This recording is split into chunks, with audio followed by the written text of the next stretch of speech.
Hello everyone, আসসালামু আলাইকুম।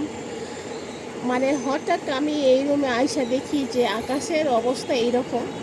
মানে আকাশটা এইরকম হয়ে গেছে। কোন কোন জায়গার থেকে আপুরা একটু কমেন্টসে জানাবেন আপনাদের ওখানে কি এইরকম আকাশের ভিউটা।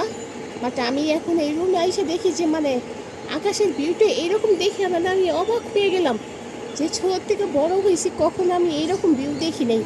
তো আপনাদের একটু ঝুম করে দেখাই, দেখেন কি অবস্থা আকাশের। আল্লাহ মাফ করুক।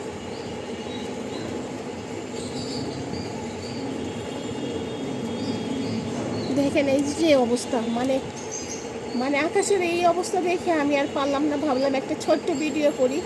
আল্লাহ পাকের কাছে ক্ষমা চাই আমরা সবাই, যাতে আল্লাহ পাক আমাদের ক্ষমা করে দেখ, যাতে আমাদের জন্য ভালো কিছু আল্লাহ পাক রাখুক।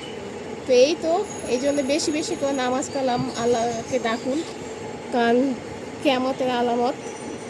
দেখতেই পাচ্ছেন আকাশের অবস্থা কেমন জানি, মানে মেঘলা কেমন জানি। আমি আমার প্রথম মানে ছোট থেকে বড় হয়েছি কখন আমি এই দৃশ্য দেখি নেই। মানে এই দৃশ্যটা দেখার পর আমি নিজেই অবাক। মানে এটা কেমন দৃশ্য, মানে এটা মানে অবাক। দেখেন পুরো লাগতেছে না মেঘ, এক সাইডে কালো আর সাইড দিয়ে আকাশ, সেটা এই অবস্থা। মানে একটু সবাই কমেন্টসে জানাবেন আপনাদের ওইখানে কি সেম অবস্থা আকাশের। তো আমি ভাবলাম যে একটু শেয়ার করি আপনাদের সাথে।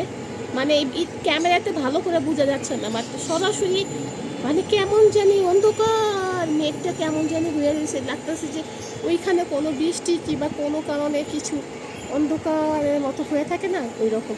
তো অবশ্যই ভিডিওটা সবাই শেয়ার করে দিবেন, আর সবাই একটু কমেন্ট বক্সে জানাবেন যে আপনাদের ওইখানে ওয়েদারটা ভিউটা কেমন।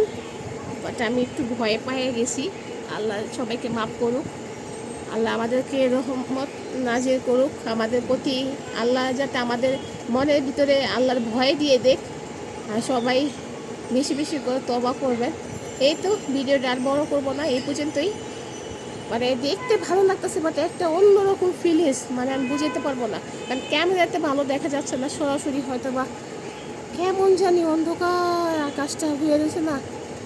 তো এই তো, সবাই অনেক বেশি ভালো থাকবেন, সুস্থ থাকবেন, বেশি বেশি করে ইবাদত করবেন, আল্লাহকে ডাকবেন, তওবা করবেন। এই তো, ভিডিওটা ভালো লাগে শেয়ার করে দিবেন। আল্লাহ হাফেজ।